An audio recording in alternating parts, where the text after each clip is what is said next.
ওয়ালিল্লাযীনা কাফারু বিরাব্বিহিম আযাবু জাহান্নাম ওয়া বিইসাল মাসীর। 29 পারা সূরা মুলক। এই সূরাটি আপনারা রাতে বেলা ঘুমানোর সময় 29 পারার প্রথম সূরা সূরা মুলক পড়ে ঘুমাবেন। সূরা মুলক তেলাওয়াত করতে করতে বিছানায় যাবেন।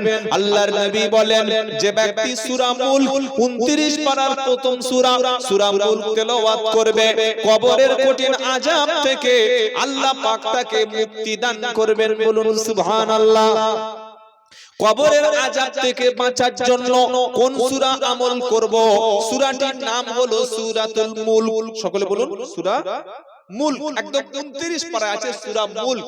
এই সূরা মুলকের মধ্যে আল্লাহ পাক শোনাচ্ছে, ওয়ালিল্লাযীনা কাফারু বিরাব্বিহিম আযাবু জাহান্নাম ওয়া বিইসাল মাসীর। ইযা উলকু ফিহা সামিউ লাহা শাহীকা ওয়া হিয়া তাফুর তাকাদু তামাইয়াজু মিনাল গায়জ। আমি আল্লাহ অবশ্যই কাফেরদের জন্য, মহারবের সত্যকে অস্বীকারকারীদের জন্য, কোরআনকে অমান্যকারীদের জন্য, নবীর হাদিস অমান্যকারী কাফেরদের জন্য আমি আল্লাহ জাহান্নাম নির্ধারণ করে রেখেছি। তাদের জন্য আগুনটা আগে থেকে রেডি করে রেখেছি। ইদা উলকু ফিহা সামিউ লাহা শাহীকা ওয়া হিয়া তাফুর। যখন জাহান্নামীদেরকে জাহান্নামের মধ্যে ছুঁড়ে ফেলে দেওয়া হবে, জাহান্নামের উঁচু জায়গা থেকে নিচের দিকে ফেলে দেওয়া হবে, আল্লাহ পাক শুনিয়ে দিচ্ছে জাহান্নাম এত গভীর, উপর থেকে কাফের মুশরিকদেরকে যখন ছুঁড়ে ছুঁড়ে ফেলে দেওয়া হবে, তখন জাহান্নামীরা জাহান্নামের ভিতরের আগুনের আওয়াজ শুনতে পাবে। তাকাদু তামাইয়াজু মিনাল গায়জ।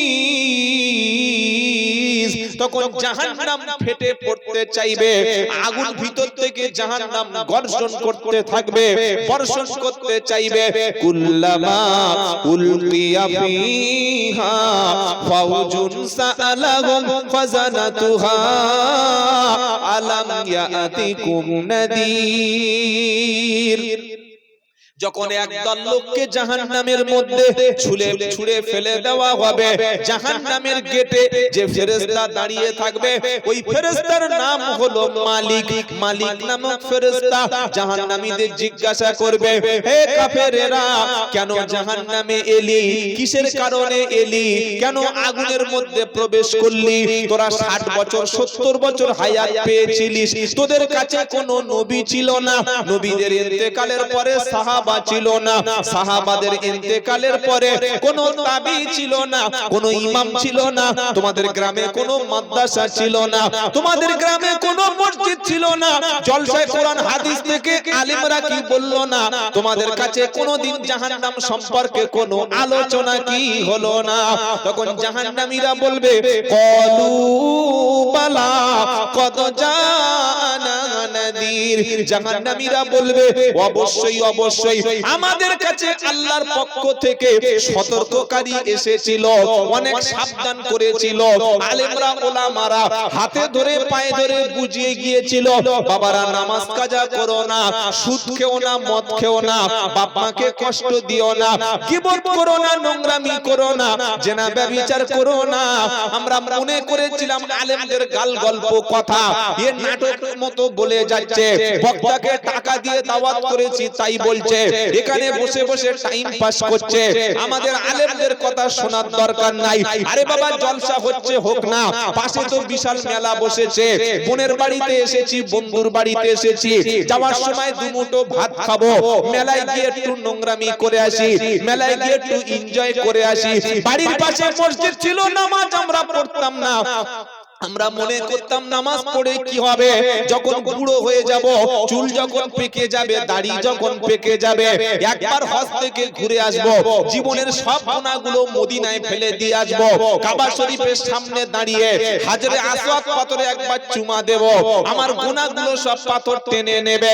আর মরণের পরে 40 দিন পরে বড় হুজুরকে ডেকে, আলেম মুফতি সাহেবকে ডেকে দুটো গরু জবাই করে একটা খানা দেব, ওই খানায় এমন দোয়া হবে ফেরেশতারা ভুলে যাবে, আমাদের আবার নামাজ লাগবে না।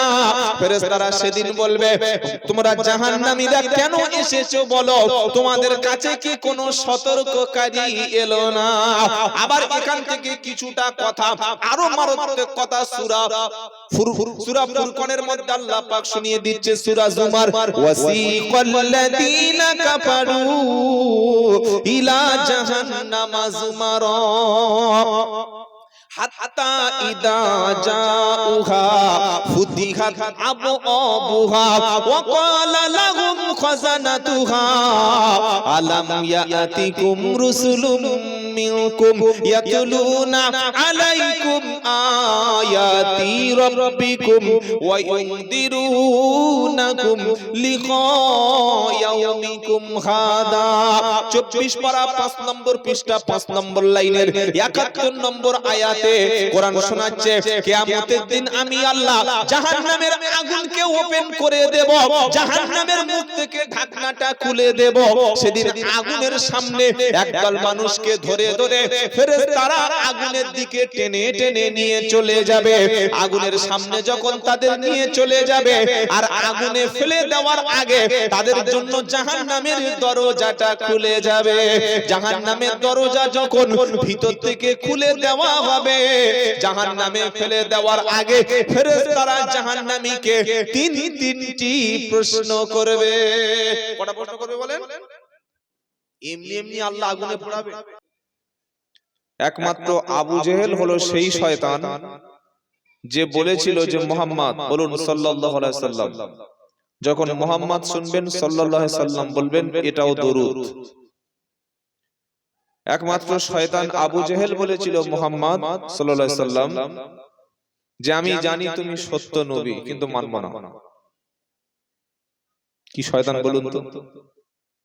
আমি জানি যে তুমি সত্য নবী, 100% জানি, কিন্তু আমি যদি বলেন আমি, কত বড় শয়তান তাহলে, জানে যে সত্য নবী কিন্তু মানবে না।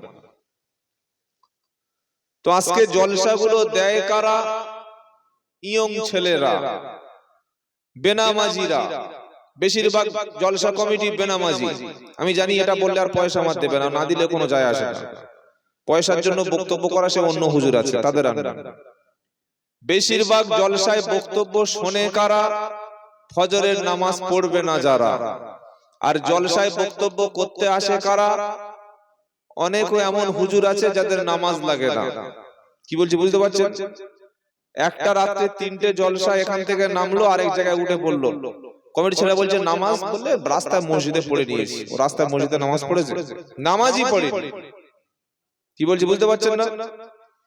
3 জায়গায় মিস্টেক হলো। জলসা দিচ্ছে যারা তারা বেশিরভাগ বেনামাজি, জলসা শুনে বাড়ি চলে যায় যারা তাদের বেশিরভাগ বেনামাজি।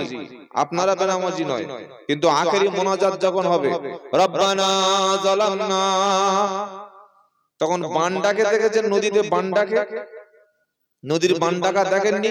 গলগল করে জল ঢুকে পড়ে, নোনা জল, ওই বানের জলের মতো চতুর্দিক থেকে বেনামাজি গলগল করে ঢুকে পড়বে, জানে একটু জলামনা আনফুসানা করব, আর বাড়ি থেকে টুপি আনেনি, ছেঁড়া গামছা, ছেঁড়া আন্ডারপ্যান্ট খুলে নিয়ে মাথায় দিয়ে আল্লাহুম্মা আমিন, আল্লাহুম্মা আমিন। ও মাগরিবের নামাজ পড়েনি, এশার নামাজ পড়েনি, জোহরের নামাজ পড়েনি, ফজরের নামাজ পড়েনি, এমন ভাবে বসে খালি তাবারকটা হাতে পড়লো, বাস বাড়ি চলে গেল। এই যদি অবস্থা আমাদের হয়, এইরকম জলসা দেওয়ার চাইতে জলসা না দেওয়াই ভালো। এক সপ্তাহ আগে আপনাদের উত্তর 24 পরগনা একটা জলসা করেছি, কি আমার জায়গাটা মনে নেই, এই আশেপাশে। তো জলসার প্যান্ডেলটার খরচ হয়েছে 37,000 টাকা, আর গিয়ে দেখি বসে আছে 28 জন বৃদ্ধ মানুষ, আপনাদের মতো বয়স্ক আল্লাহওয়ালা 28 জন মানুষ। পাশে মসজিদ দুতলা, 500 লোক মসজিদে বসতে পারবে। কমিটির লোক বলল হুজুর আমাদের বাজেট অনেক। আমি বললাম কত? বললে 1 লাখ টাকা। লাইটিং দেখছেন হুজুর, 2 কিলোমিটার লাইট দিয়েছি, বিশাল বড় লাইটিং বোর্ড দিয়েছি, দামি দামি চালের বিরিয়ানি। ইমামের মাইনে কত করে দাও? ইমাম সাহেব কানে কানে বলছে 6000 টাকা। আমি বললাম শোন, 6000 টাকা ইমামতি করার চাইতে যারা রিকশা চালায়, ভ্যান চালায়, টোটো চালায়, জুতো সেলাই করে, পরের বাড়ি মেয়েরা কাজ করে, বিড়ি বাঁধে, যারা দোকানে বসে ঘুগনি বিক্রি করে, দোকানে ফুচকা বিক্রি করে, তারাও ইমাম সাহেবের চাইতে বেশি ইনকাম করে। 15,000 টাকা বক্তাকে গুনে দিলে, 20,000 টাকা বক্তাকে গুনে দিলে, 36,000 টাকার প্যান্ডেল করলে, তাবারক করলে তুমি 20-30,000 টাকা, 110 টাকা দামের চাল, আর ইমাম সাহেবের হাতে 6,000 টাকা। তোমাদের মতো চিটিংবাজ মুসলমান পৃথিবীতে আর কেউ আছে? ওই 6,000 টাকা ইমামের পিছনে নামাজ হবে না। আমি আব্দুল্লাহ জুবায়ের বলছি, 6,000 টাকার ইমাম যদি কেউ মসজিদে দেয় তার পিছনে নামাজ হবে না। কেন হবে না? যদি জানতে চান আমার সঙ্গে বসবেন, আমি আপনাকে বুঝিয়ে বলে দেব কেন নামাজ হবে না। আজকে তাই হচ্ছে আমাদের, বলুন না। আমি কমিটির ছেলেদের এসে বললাম যে ভাই জলসা দিয়েছেন না মেলা দিয়েছেন, এটা মেলা কেন? তো একজন বলল হুজুর কি করব এই পরিস্থিতি। ইসলাম সর্বদা সত্য কথা বলে, ইসলাম সর্বদা ন্যায়ের পক্ষে থাকে, ইসলাম কোনো গোপন ধর্ম না, ইসলাম কোনো লুকোচুরির ধর্ম না, ইসলাম কোনো সিক্রেট ম্যাটার না। ইসলাম যা কিছু আছে ওপেন সিক্রেট, সবকিছু খোলামেলা বলা ইসলাম পছন্দ করে। শরীর নাপাক হয়ে গেলে গোসল করবেন কি করবেন না, শরীরের কোন জায়গা থেকে কোন অংশ পাক বা নাপাক, স্বামী স্ত্রীর সমস্ত যত মাসআলা, এগুলো ইসলামের সবকিছু খুলে খুলে আল্লাহ রাসূল বলেছেন না বলে নাই? জোরে বলুন। ফরজ গোসল কিভাবে করবেন, স্বামী স্ত্রীর মিলন কিভাবে হবে, বিয়ে কাকে করবেন কাকে করবেন না, কিভাবে পোশাক পবিত্র হবে, কিভাবে ওযু করবেন, কিভাবে নামাজ পড়বেন, কিভাবে ড্রেস পরবেন, কিভাবে চুল কাটবেন, মাথার চুল আর শরীরের গোপন অঙ্গের চুল কোনটা কাটবেন কোনটা রাখবেন, ইসলাম ডিটেইলস আলোচনা করেছে না করেনি? জোরে বলুন। সবকিছু ইসলামে আছে। আমরা শিখবো না, শেখার চেষ্টা করব না, সেখানে বসবো না, খালি মনে মনে করলাম মুসলমানের ছেলে হয়েছি, গরুর গোশত খেয়েছি, সামনে বাপ মরে গেলে 40-এর মিলাদ দেবো, হুজুর লম্বা দোয়া করে দেবে, হুজুরের এক দোয়ায় জান্নাতের ফেরেশতাদের ঢেকে ঢুকে যাব জান্নাতে। আল্লাহ পাক তার রাসূলকে শোনাচ্ছে, ইয়া আইয়ুহার রাসূল বাল্লিগ মা উনজিলা ইলাইকা মির রাব্বিক ওয়া ইল্লাম তাফআল ফামা বাল্লাগতা রিসালাতা আল্লাহু ইয়াসিমুকা মিনান নাস। সূরা মাইদা 6 নম্বর পারা 18 নম্বর পৃষ্ঠা 9 নম্বর লাইনে 67 নম্বর আয়াতে আল্লাহ পাক বলছেন, ও আমার রাসূল, তার হাবিবকে আল্লাহ ইয়া মুহাম্মদ, ইয়া নবী, ইয়া আহমদ, ইয়া মুহাম্মদ এমন শব্দ কোরআনে আল্লাহ ব্যবহার করে নাই। আমার আল্লাহ যখন নবীকে কোরআনের মধ্যে ডাকার প্রয়োজন হয়েছে, কখনো ইয়া আইয়ুহাল মুজাম্মিল বলেছে, কখনো ইয়া আইয়ুহাল মুদাস বলেছে, কখনো তাহা বলেছে, কখনো ইয়াসিন বলেছে, কখনো ইয়া আইয়ুহান নবী বলেছে, কখনো ইয়া আইয়ুহার রাসূল বলেছে। ভাই বস আর নাই পড়া, বস বস, চলে চলে চলে। জানি তো মাল বসবে না। ওর বাপ যে প্যান্ট কিনে দিয়েছে, বসতে গেলে ওর পাছা ফেটে যাবে, বসতে পারবে? 700 টাকা দিয়ে ছেঁড়া প্যান্ট কিনে দিয়েছে মুসলমানের ছানা, এরপরে বলছে হুজুর দোয়া করো। দোয়া করে ওসব বাঁদরের জন্য কি হবে? প্যান্টটা কিনে দিয়েছে, বসে পেশাব করতে পারবে না, এই প্যান্ট ছেলে পরে? আপনি বলুন কোন যুক্তি আছে এই প্যান্ট কেনার? এত টাইট প্যান্ট, প্লাস্টিক পায়ের ভিতরে ঢুকিয়ে প্যান্ট পরছে, তার দাম 700 টাকা 800 টাকা। পাছায় এতটা ছেঁড়া, হাঁটুর কাছে ছেঁড়া, লজ্জাস্থান ছেঁড়া, গোপন অঙ্গে ছেঁড়া, তার দাম 2200 টাকা। এ আবার নাকি মুসলমান, ও মরে গেলে তাকে খানা করতে হবে, দোয়া করে নাকি জান্নাতে চলে যাবে। তাহলে তো আবু তালেব ফার্স্ট ক্লাস জান্নাতে চলে যাবে। কি বলছি কথা বুঝতে পারছেন না? মুসলমানের দেখলেই বুঝতে পারবেন না যে মুসলমান কিনা। সালাম নাই, এখনকার ছেলেরা সালাম দেয়, সালাম দিতে সালামই দেয় না। আশ্চর্য। দেখা হলে ভালো আছো, কেমন কাটছে, ভালো থেকো। ভালো থেকো মানে কি? কে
বড় আলেম হচ্ছে, সেই স্কুলে পড়াশোনা করে আবার ইন্টারন্যাশনাল চিটিং বাজ হচ্ছে না?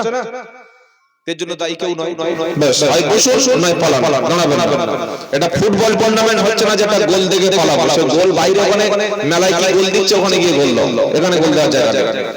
বাবাজিরা, আল্লাহ ভাইরা, তাহলে কোরআন কি শোনাচ্ছে? ইয়া আইয়ুহার রাসূল বাল্লিগ মা উনজিলা ইলাইকা মির রাব্বিক ওয়া ইল্লাম তাফআল ফামা বাল্লাগতা রিসালাতা ওয়াল্লাহু ইয়াসিমুকা মিনান নাস। আল্লাহ রাব্বুল আলামিন তার হাবিবের শানে কোরআনে কোন জায়গায় ইয়া মুহাম্মদ বা ইয়া নবী বা ইয়া আহমদ এই রকম শব্দ বলছেন না। কি বলছেন? ভাই ইয়া আইয়ুহার রাসূল, ইয়া আইয়ুহান নবী, ইয়া আইয়ুহাল মুজাম্মিল। ইয়া আইয়ুহাল নবী মানে হে আমার সম্বোধন করে সম্মানিত নবী, প্যারা নবী। বলুন সুবহানাল্লাহ। এখানে আল্লাহ কি শব্দ বলছেন? ইয়া আইয়ুহার রাসূল, ও আমার প্রিয় রাসূল। সম্বোধন করে বলছে বাল্লিগ, প্রচার করো, পৌঁছে দাও। কি পৌঁছে দেবে? কিসের প্রচার করবে? আল্লাহ সঙ্গে সঙ্গে বলছে মা উনজিলা ইলাইকা মির রাব্বিক, ও আমার প্রিয় নবী, আমি আল্লাহ তোমার উপরে যেটা পাঠিয়েছি, আমি আল্লাহ যে কিতাব পাঠিয়েছি। 23টা বছর সময় লাগলো কোরআন নাজিল হতে। আল্লাহর নবীর বয়স যখন 40 দিন, সেদিন থেকে কোরআন আসা শুরু হলো। আর নবী ইন্তেকাল করলেন 63 বছর বয়সে। এই 23টি বছর সময় লেগেছে কোরআনটা নাজিল হতে। একবারে খপ করে আসমান থেকে কোরআন নাজিল হয়নি, একবারে কোরআন নাজিল হয়নি, কিংবা কাগজ আকারে লিখে কোরআন আসেনি।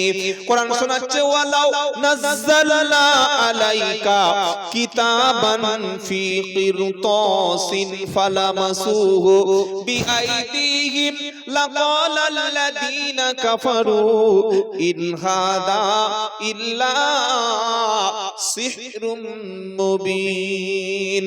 সূরা আনআম 7 নম্বর পারা 7 নম্বর পৃষ্ঠা 7 নম্বর আয়াত 12 নম্বর লাইনের আমার আল্লাহ পাক শুনিয়ে দিচ্ছে, ওয়ালাউ নাযালনা আলাইকা কিতাবান ফি কিরতাসিন ফালামাসুহু বিআইদিহিম লাকালাল্লাযীনা কাফারু ইন হাদা ইল্লা সিহরুম মুবিন। কোরআন আসমান থেকে জমিনে টোটাল কতদিন ধরে নাজিল হয়েছে?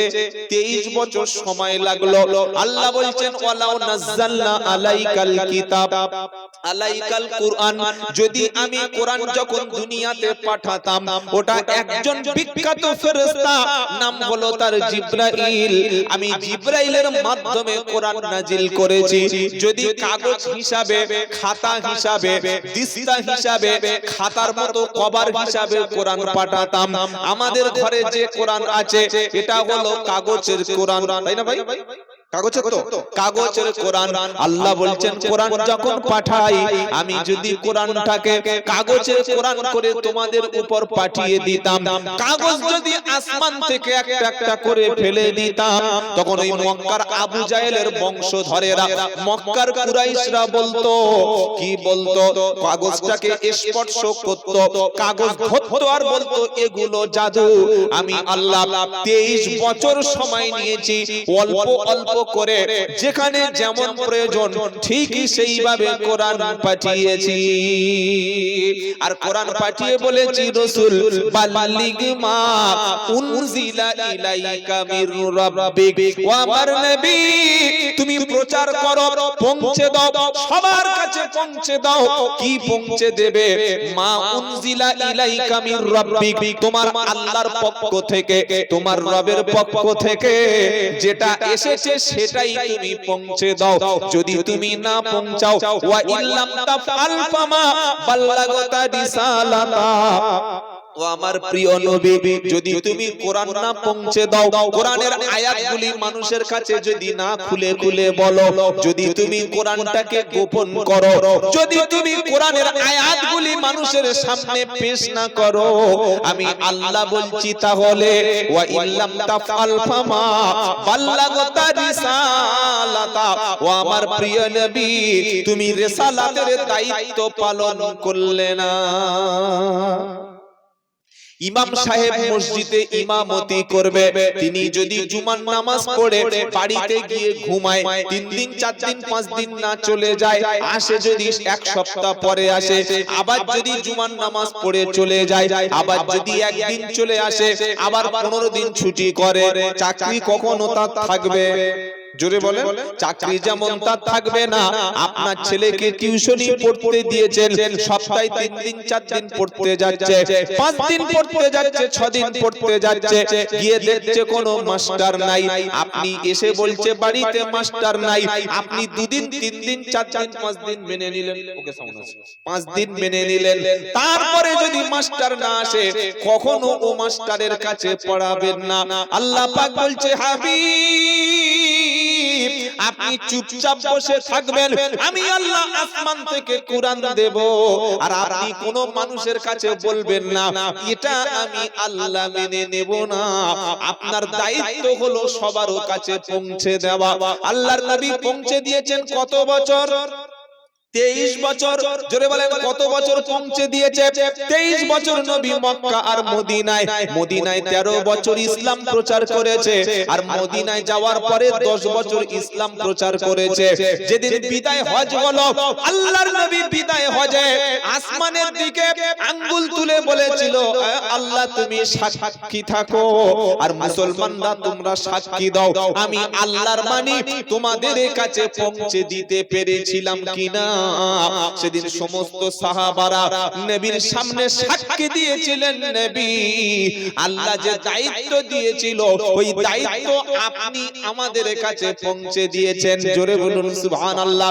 আল্লাহ পাক বলছে ফালানাসআলান্নাল্লাযীনা উরসিলা ইলাইহিম ওয়ালা নাসআলান্নাল মুরসালিন। সূরা আরাফ 8 নম্বর পারা 7 নম্বর পৃষ্ঠা 9 নম্বর লাইনের একদম 8 নম্বর পারা সূরা আরাফের 8 নম্বর আয়াত আল্লাহ পাক শুনিয়ে দিল, ফালানাসআলান্নাল্লাযীনা উরসিলা ইলাইহিম ওয়ালা নাসআলান্নাল মুরসালিন।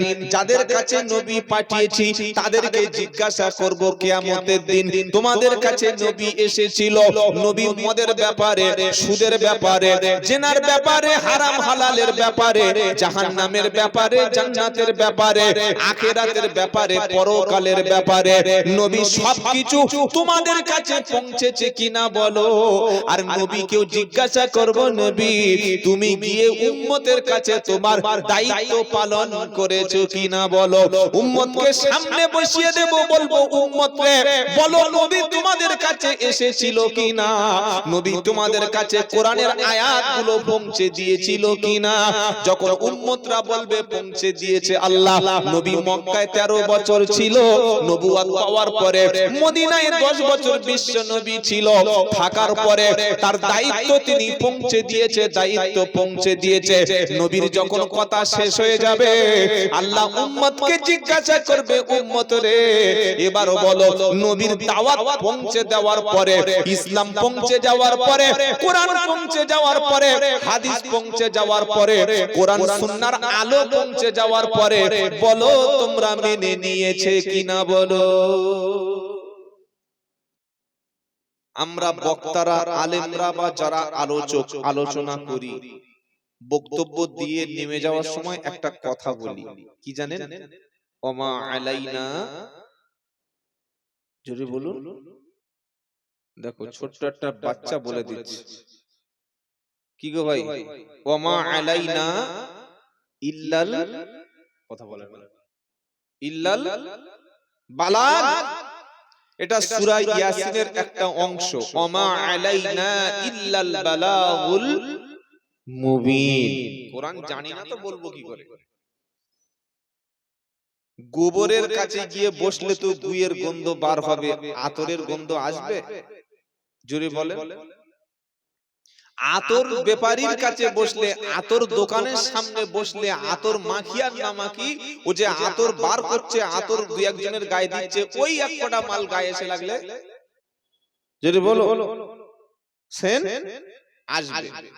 তো ঘুম থেকে উঠে রাতে শোয়া পর্যন্ত কোন আলেমের কাছে গিয়ে বসি আমি? কোন আলেমের সঙ্গে আমার সম্পর্ক আছে? কোন আল্লাহ ওয়ালার সঙ্গে আমার কানেকশন আছে? কোন আল্লাহ ওয়ালার সঙ্গে আমার মুসাফা হয়? কোন আল্লাহ ওয়ালার সোহবতে আমি বসি?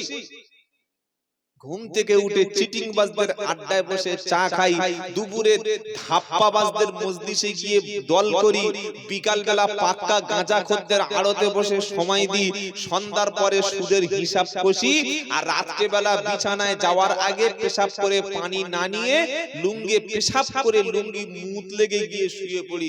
তোমাদের কাছ থেকে কোরআনের আয়াত বার হবে? এই বাবাজিরা, আল্লাহ ভাইরা, তো ছোট্ট সোনার চাঁদ বাচ্চা বলে দিচ্ছে ওমা আলাইনা ইল্লাল বালাগ। এটা দেখার পরে বয়স্ক লোক যারা লজ্জা হওয়া দরকার, যে এত 10 বছর গোপটিনি সে বলতে পারছে, আর আমাদের চুলদাড়ি পেকে গেল, আমরা এখনো শিখলাম না কেন? ইলম শিক্ষা করা, কোরআন শিক্ষা করা সুন্নাত না ফরজ? বলুন কোনটা? জোরে বলুন। কোরআন শেখা, ইলম শেখা, দ্বীন শেখা, ইসলাম শিক্ষা, এটা সুন্নাত না ফরজ? তলাবুল ইলমি ফারিজাতুন আলা কুল্লি মুসলিম। এই জলসা দেওয়া ফরজ নয়, ওয়াজিব নয়, সুন্নাত নয়, নফল ইবাদত। কি বলছি কথা বুঝতে পারছেন না? আর জলসার সঙ্গে যদি কেউ মেলা দেয় ওটা হারাম জলসা হয়ে যায়। কি জলসা হয়ে যায়? যদি বলেন হুজুর কি রকম? 5 কেজি মুরগির মাংস মানে চিকেন রান্না হলো, ওর সঙ্গে শুকরের মাংস 250 গ্রাম মাখিয়ে দিলাম, বলুন হুকুম কি হবে? একসঙ্গে বিরিয়ানি হয়ে গেল। হুকুম কি হবে? হারাম হয়ে যাবে। 1 লিটার দুধ তার সঙ্গে 50 বা 250 মিলিলিটার গরুর মূত্র দিলাম, গোমূত্র। এবার হুকুম কি হবে? হালাল না হারাম? পাক না নাপাক? জোরে বলেন। তো আজকের জলসায় বসে লোক কটা? 50টা। মেলায় ঘরে কজন? 500 লোক। কারা ঘরে? 18 বছর, 16 বছর, 20 বছর, 22 বছরের মামনি। মাথায় কাপড় আছে, কাপড় নাই। বুকে ওড়না আছে, ওড়না নাই। কাপড় যা পরেছে 300 মিটার দূর থেকে দেখা যাচ্ছে ভিতরে কি কালারের মাল আছে। ইয়ং ছেলেরা জলসা আসে না, খালি বলছে হুজুর কি হয়, জলসায় লোক হয় না। তো লোক হবে কোত্থেকে? যে ঠাকুর তুলেছো মেলার ভিতরে, তোমার লোক এখানে আসবে? ঠাকুর তুললে লোক যায় জানেন? জানেন না? ঠাকুর তুললে লোক ঠাকুর দেখতে যায় কি ভাই? যায় না? যায় না? তো লোক ঠাকুর দেখতে যায় না প্যান্ডেল দেখতে যায়? কি দেখতে যায়? ঠাকুর কি দেখবে? তো একই জিনিস। দুর্গা সরস্বতী সব জায়গায় তো একই। প্যান্ডেল দেখতে যায়, আর প্যান্ডেলের পাশে বাইরে মাল দেখতে যায়। কোন মালটা কেমন সাজিয়েছে দোকানটা দেখে। মুসলমানের যদি লজ্জা থাকতো জলসা রকম মেলা বসাতে পারতো। এক্ষুনি সোশ্যাল মিডিয়ায় 5 মিনিট আগে দেখছিলাম আমি বক্তব্য শুরুর আগে, এই উত্তর 24 পরগনার শেষে ওই রাজারহাটের দিকে একটা সাইডে জলসায় নাগরদোলা বসিয়েছে। কি বসিয়েছে বলুন? জোরে বলেন। নাগরদোলা বোঝেন? এরকম ঘুরপাক খাওয়া মাল। বুড়ো বুড়ো বুড়ো মেয়েরা আর রেঁড়ে গরুরা নাগরদোলায় ঘুরছে। এর নাম নাকি মুসলমান। এর নাম নাকি মুসলমান। যার বাড়ির মেয়ে আজকের বেপর্দা হয়ে ঘুরছে, যার বাড়ির বউ মাথার কাপড় খুলে ঘুরছে, যার বাড়ির 12-14 বছরের মেয়ে আজকে জলসায় উলঙ্গ হয়ে ঘুরছে, আল্লাহর কসম, নবী সাল্লাল্লাহু আলাইহি ওয়াসাল্লামের হাদিস, কিয়ামতের দিন সে জান্নাতে যাবে না, সে দায়ুস। সন্ধ্যার পর থেকে মুসলমানের মেয়ে বাড়িতে বার হবে আর মাথার কাপড় পড়ে যাবে, বুকে কাপড় থাকবে না। এটা পরপুরুষ দেখবে, সে লজ্জায় বাঁচতে পারবে কি করে? ফুরফুরা শরীফে আপনারা যান, বড় বড় আলেমদের বাড়িতে যান, বড় বড় মুফতি সাহেবের বাড়িতে যান। আজ পর্যন্ত ফুরফুরা শরীফের কোন বাড়ির বউ, স্ত্রীর, হুজুরের বউ কিংবা কোন মুফতি সাহেব, বড় মাওলানা সাহেবের বাড়ির বউয়ের মুখটা কোনোদিন দেখেছেন? দেখে থাকলে বলুন হ্যাঁ, আর না দেখে থাকলেন বলুন না। চুপচাপ বসে থাকবেন না, বলুন দেখেছেন? দেখা যাবে। আপনি আমার বাড়ি চলুন, বলবেন আব্দুল্লাহ জুবায়ের ভাই এসছি আপনার বাড়ি, খাওয়া দাওয়ার দরকার নাই, 1 লাখ টাকা দেবো, খালি ভাবির মুখটা একটু দেখাও, একবার দেখবো। আমি দেখাবো? জোরে বলেন। কোন হাক্কানি আলেম ইমাম, কোন হাক্কানি পীর দেখাবে? জোরে বলেন। দেখাবে না। কেন দেখাবে না? আমার স্ত্রী, আমার বউ, আমার মেয়ে, আমার বোন, তাদের মুখ, তাদের মাথা, তাদের চুল, তাদের গলা, তাদের বুক, তাদের শরীর, এটা পরপুরুষের সামনে দেখানো হারাম, হারাম এবং হারাম। সেই হারাম কাজ আপনারা জলসার পাশেই মেলাটা বসিয়েছেন। বলবে হুজুর আমরা বসাইনি। কমিটির উপরে প্রচুর চাপ থাকে, আমি জানি। কমিটির মধ্যে যদি 14টা ছেলে থাকে, 12 জন ছেলে বলবেন আমরা মেলা চাই না। কিন্তু গ্রামের কিছু হারামখোর আছে, ওরা বললে বছরে একদিন মেয়েরা বার হবে না, আমাদের বাড়ির মেয়েদের বউদের কি আছে লোক একবার দেখবে না, একটু দেখা। তো এত যদি দেখানোর শখ হয়, উলঙ্গ করে রাস্তা দাঁড় করে দেবেন, সব দেখে যাক একবার। এই তো অবস্থা। কি জলসা করে আজকে কি হবে বলুন? লাভটা কি আছে আমাদের? আমরা এখানে কোরআন হাদিস থেকে আলোচনা করছি, কুকুর, ছাগল, জন্তু, জানোয়ার, শূকর, বাঁদরের মতো ওখানে গিয়ে ঠেলাঠেলি করছে। কুকুর কার্তিক মাসে কি করে? একটা পেঁড়ে কুকুর, মেয়ে কুকুর দেখলে 20-22টা কুকুর তার পিছনে ঘোরে। কোন মালটা আগে সুযোগ পাবো? তো আজকে জলসাগুলো তাই হচ্ছে, কার্তিক মাসের কুকুরের মতো হন্য হয়ে ঘুরছে। আমি জানি এসব কথা বললে আর টাকা দেবে না, ভালো করেই জানি। তো না দেয় না দেবে, আমি তো প্রথমেই বলে নিয়েছি, টাকার জন্য বক্তব্য করার লোক আমি নই। মনে রাখবেন, সিদ্ধান্ত গ্রামের মানুষকে নিতে হবে যে যদি কোরআনের মজলিস হবে তো কোরআনের মজলিস হবে, আর যদি মেলা বসাবো তো খুব ভালো করে বসাবো, ভালো একটা ফিল্ম স্টার আনবো। 50,000 টাকা নেবেন, 1.5 লাখ লোক হবে। কি স্পন্সর 20 লাখ টাকা মেরে দিল, ভালো মেলা চলবে। আজ থেকে 20 বছর আগে এই জলসার পরিস্থিতি এরকম ছিল না, লাইটিং ছিল না, প্যান্ডেল ছিল না, এত হাই ফাই সাউন্ড ছিল না। আল্লাহ ওয়ালারা আসতেন, বড় বড় আলেমরা আসতেন, একটা বক্তব্যই গ্রামের সব মানুষ হেদায়েত হয়ে যেত। জোরে বলুন সুবহানাল্লাহ। কি ভাই ঠিক বলছি না ভুল বলছি বাবাজিরা আল্লাহরা? একটা আলেমের বক্তব্য শুনে মানুষ নামাজ পড়তো, মানুষ বেপরদা করতো না, মানুষ সুদ ছেড়ে দিত। আর আজকের একটা জলসায় বক্তা এই হাজার হাজার বক্তা বুঝিয়ে বলে যাচ্ছে, ঘরে গেছে একই হয়ে যাচ্ছে। আমাদের উদ্দেশ্য তো ভালো নয়, আমার উদ্দেশ্য তো টাকা কামাই করা। কোন কথা বললে কমিটি পকেটে টাকা দেবে, কোন কথা বললে দুটো তাবিজ বিক্রি হবে, কোন কথা বললে এলাকায় আমার মুরিদ বাড়বে, কোন কথা বললে আমার ভক্ত বাড়বে, আমি তো সেই কথাই বলবো। আমি কেন আপনাদের কাটি মেরে আমার ইনকাম বন্ধ করতে যাব? কি বলছি কথা বুঝতে পারছেন না? সেজন্য হকের প্রতি থাকুন, ইনসাফের উপরে থাকুন, ইসলামের পক্ষে থাকুন, ন্যায়ের উপরে থাকুন। হারাম আর হালাল কোনোদিন এক হতে পারে না।